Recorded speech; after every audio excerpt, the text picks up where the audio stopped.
Betting బాజా betting apps ని promote చేసిన వారిని వరుసగా విచారిస్తున్నారు పోలీసులు. బెట్టింగ్ యాప్స్ కేసుపై దర్యాప్తు ముమ్మరంగా సాగుతోంది. పోలీసుల ముందు యాంకర్ విష్ణుప్రియ హాజరైంది. అడ్వకేట్ తో సహా పోలీసుల విచారణకు విష్ణుప్రియ హాజరైంది. ఇన్ఫ్లుయెన్సర్లని వరుసగా పోలీసులు విచారిస్తున్నారు. ఇప్పటికే టేస్టీ తేజ, కానిస్టేబుల్ కిరణ్ ని పోలీసులు విచారించారు. ఇక నటి శ్యామల, రితు చౌదరి, అజయ్, సుప్రీత, సన్నీ సుధీర్, అజయ్, సన్నీలకు పోలీసులు నోటీసులు జారీ చేశారు. విచారణకు రావాలని ఆదేశించారు.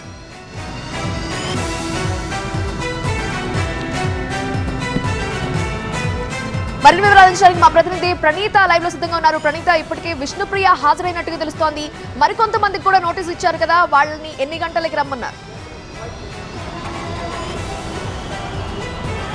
అయితే ఈరోజు సాధారణంగా 6గురికి కూడా ఈరోజు రమ్మని నోటీసులు ఇచ్చారు. కానీ ఈ 6గురిలో కేవలం విష్ణుప్రియ మాత్రమే ఇప్పుడు అటెండ్ అయింది. కాసేపు క్రితమే తన అడ్వకేట్ని తీసుకొని ఆమె పంజాగుట్ట పోలీసుల ఎదుట అటెండ్ అయ్యింది. సో ప్రజెంట్ ఆమె నుండి స్టేట్మెంట్తో పాటు కొంచెం ఎవిడెన్స్ని కూడా ఈరోజు పోలీసులు సేకరించబోతున్నారు. ఈ కేసులో ఇప్పటి వరకు 3వ పర్సన్ పోలీసుల ఎదుట విచారణకు హాజరైంది.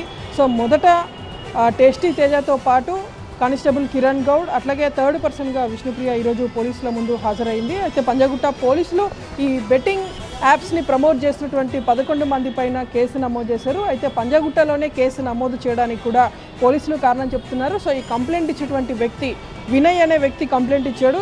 సో అతను కంప్లైంట్లో పేర్కొన్నటువంటి అంశాల ప్రకారం వెస్ట్ జోన్ పరిధిలో ఉన్నటువంటి చాలా వరకు కోచింగ్ ఇన్స్టిట్యూట్స్తో పాటు హాస్టల్స్ ఎస్ఆర్ నగర్, అమీర్పేట్ సరౌండింగ్స్లో ఉన్నాయి. సో ఇక్కడ ఉన్నటువంటి స్టూడెంట్స్ చాలామంది తమ మొబైల్ ఫోన్స్లో ఈ బెట్టింగ్ యాప్స్ని డౌన్లోడ్ చేసుకొని ఈ సోషల్ మీడియా ఇన్ఫ్లుయెన్సర్స్ ద్వారా వాళ్ళకి అట్రాక్ట్ అయిపోయి మొత్తం ఈ బెట్టింగ్స్ చేస్తున్నారు. సో దీని ద్వారా కొంతమంది ఆత్మహత్యలకు సైతం పాల్పడుతున్నటువంటి కంప్లైంట్ వినయ్ ఇచ్చిన తర్వాత పంజాగుట్ట పోలీసులు ఈ కేసుని నమోదు చేశారు. సో 11 మంది పైన కేసు పెట్టారు. ఈరోజు విష్ణుప్రియ అటెండ్ అయ్యింది. సో ఆమెని ఎన్ని గంటల పాటు విచారిస్తారు, విచారించి ఆమెను పంపిస్తారా, లేదంటే ఎవిడెన్స్ ఉంటే ఇక్కడనే ఆమెను పోలీసులు ఏమైనా అదుపులోకి తీసుకుంటారా అనేటువంటిది కూడా చూడాల్సింది. రైట్ ప్రణీత.